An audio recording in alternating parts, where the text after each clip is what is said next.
quicker care for Texans who need prescriptions. That's what House Bill 3459 aims to do when it takes effect September 1st. Maggie Glynn explains how the bill aims to cut down the prior authorization process to get patients the treatment they need when speed matters.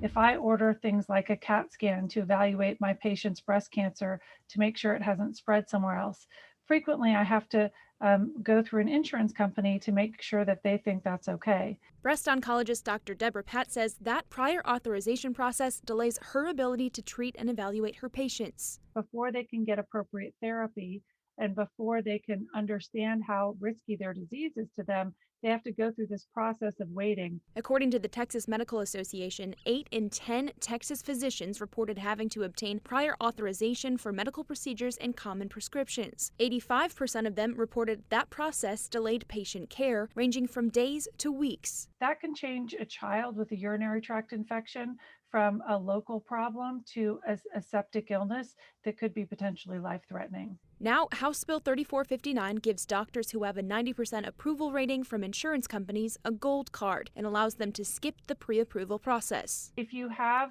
prior authorizations that have been approved and you have at least 5 of those in any 6-month period, then it gives you a rolling approval when you order the same study. The Texas Association of Health Plans says those requirements aren't enough. Having just this very basic sampling in a limited window of time, we can't have a good assessment if physicians are really prescribing care and treatment in good faith.